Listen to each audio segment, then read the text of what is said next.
Hey everybody, it's the Roberts Family 365, and this is our next Amazing Race Season 34 episode number 5 recap. Yes. That's right. And this week we are, where are we, babe? In Jordan, the Kingdom of Jordan. The Kingdom of Jordan. We're in the Middle East, babe. They don't even have no presidents. They just have a king. Oh my God. King Hussein. And boy, was it hot. It was hot. It was definitely hot. Yes. It was super hot. I've never experienced heat like the Middle East and Jordan in particular. When we got off the plane, there was a fan of just heat. Just usually hot. Fan, just air. like breeze. Like when you feel breeze, it's usually like cooling and refreshing. Not in Jordan. It was not. Just heat. Jordan was 5 feet above hell. And it was scorching. And the air was blowing from here. It was going from there. But it was an amazing place. And today what we want to do is we're going to talk to you about our experience there. Yes. About the roadblocks, about the detours, about running and digging and putting little pieces of puzzles together and everything. Because we had a great time. Yeah, we did. It was phenomenal. It was absolutely phenomenal. Lamumba pushed me. Definitely. Well, yeah, it was a really tough race. After our last race, we left our last race a little bit kind of like, okay, we got to get back on the ball. So we had a lot of our race motivation in there. And what were we motivated about? Our son, our future son. I am not pregnant yet as of this recording, or maybe I am. I don't know. I have to check. But at that point in the race, on the Amazing Race, we were racing for our future son. Because we are newlyweds. We want to be parents. We are not parents yet. We're 40-something-year-old newlyweds who are not parents yet. And so we were thinking about why we even went on the Amazing Race in the first place, which is our future son, and planning for a family. Yeah, and that really helped to encourage us because it had been so hard to run the previous race. So now here we are in a brand new location, and they start us off in the amazing Wadi Desert. Yes. Now, many of you guys may have seen the scenery of the Wadi Desert in movies like Star Wars, in movies like Indiana and the Last Crusade, Indiana Jones, in movies like, I don't know if it was Lawrence of Arabia, but man, they just had everything going for them out in the Wadi Desert. It was absolutely stunning. Yes. And the way that they started us off was actually on a steam engine train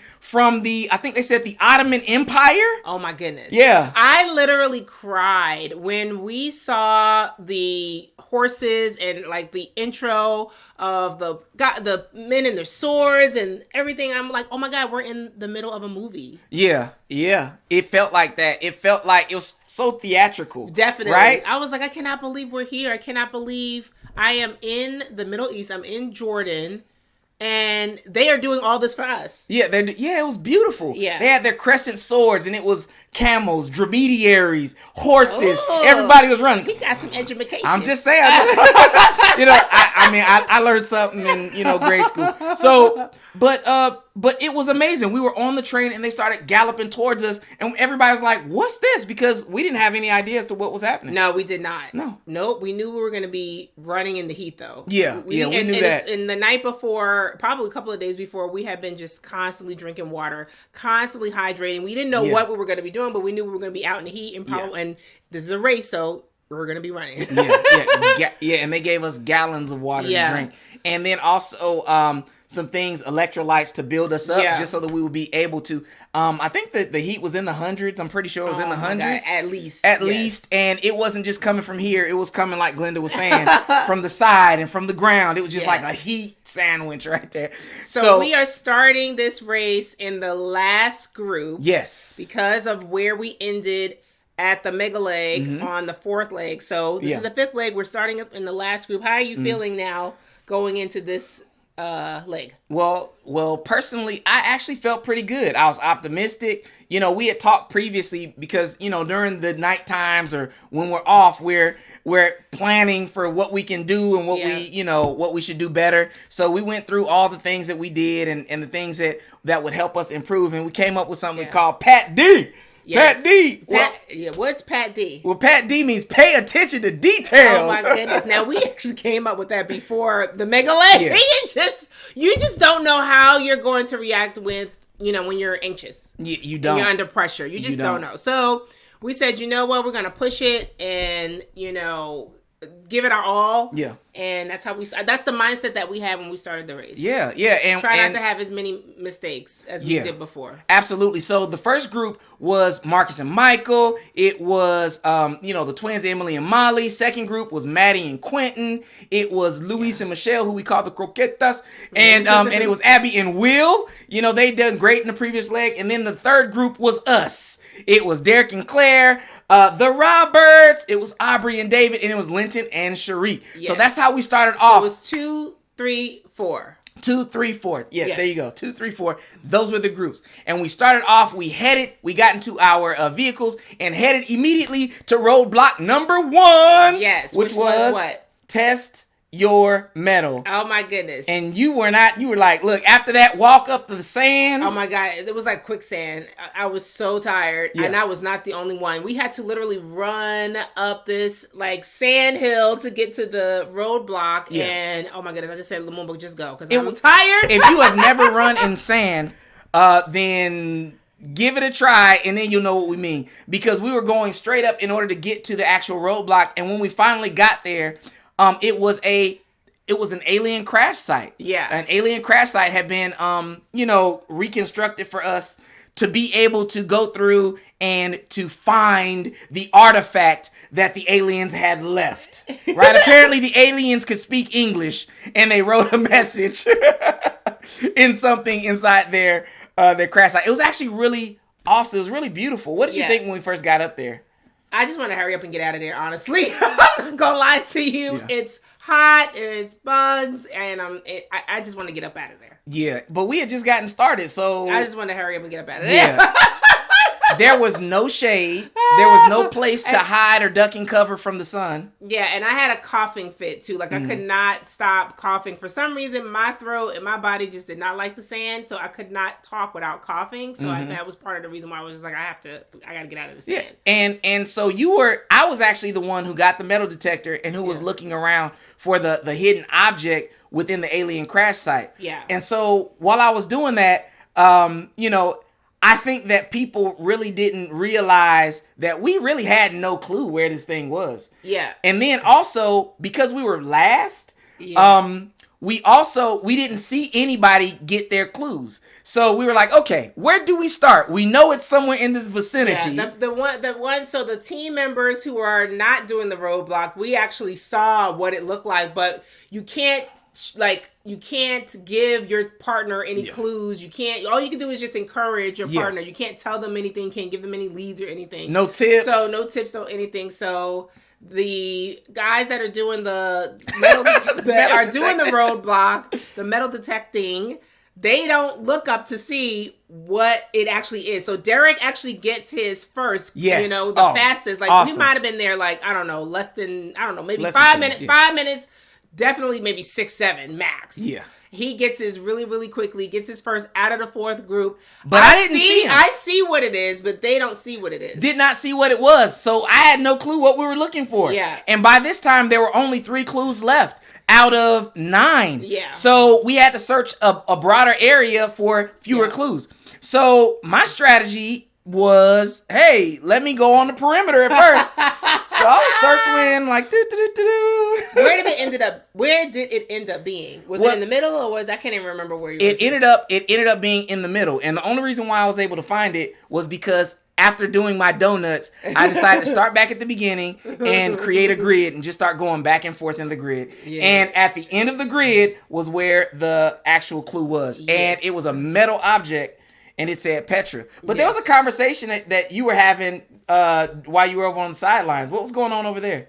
I wasn't having a conversation. I just was encouraging you. I couldn't talk. But I was encouraging you, and I was telling the producers that I'm confident in my husband. Aww. I was encouraging you. You were confident? Yes. I was. It didn't make... I don't know. For me, in my mind, it was like I can't be... being negative and getting frustrated wasn't going to make you find the metal faster. Yeah. So that's how I felt. Which is funny because right after that, which is so funny because when we were getting the clue, they showed us have a little tip. We did have a little back and forth. And it was but it wasn't because of what you think. Yeah. It was because the giant clue that we had was metal. Yes. And we were trying to decide. I was like, listen, I do not want to carry this thing with us. I'm not going to bring it. And I said, we have to bring it because we don't know if we need it. And at that point, we just couldn't make any, in my head, we just couldn't make any more major mistakes. So I'm like, I'd rather just bring it and not need it than not bring it and then find out we needed it for something. Yeah, and we were on two totally different pages. I was like, no, I'm not carrying this thing. And you were like, come on, let's just go. I'll carry it. Yeah, and then so the part that they picked up at the end was like, Lumumba, let's go. We're in the race. We gotta go. You know. So that was why. Yeah. Because I went back and grabbed it out of the sand. She went back and I was like, no. The cameraman literally zooms in on it. Because I left it. All I could think is that when you miss something and you make a mistake, they have this sound, and all I could think of is, oh my God, we're gonna be the and I kept we're gonna be eliminated. Yeah. No, I kept arguing, and so then just the last part of that was, Lumumba, let's go, we're in the race. So, which is the part that they got, which was funny. I thought it was hilarious. Yeah. So we got in the car and we started to drive off. And we started to travel to the location. It was Petra. Yes. Petra, it's the ancient city of Petra. So beautiful. Oh my God, but the traveling there was so it was different. It was different. So it took about an hour and a half to get from the Wadi Desert to Petra? It took about an hour and a half to 2 hours. Some people it took even longer, which is something that we want to talk about this, right? Yeah. We want to talk about the travel. So we left in the order of, we had Mike and Marcus, and then we had the twins, Emily and Molly, and then I think after them we had Quentin and Maddie. And then at the further order is... What are you talking about? You talking about leaving the metal detector challenge? Leaving the metal detector challenge. And then so after that we had Lewis and Michelle, and I'm looking at my notes, Will and Abby, Derek and Claire, Aubrey and David, then us. We left 8th, and then Linton and Sharik. So that was the order. During the travel, things switched around. And we were trying to figure out why, but it was because of the drivers that we chose.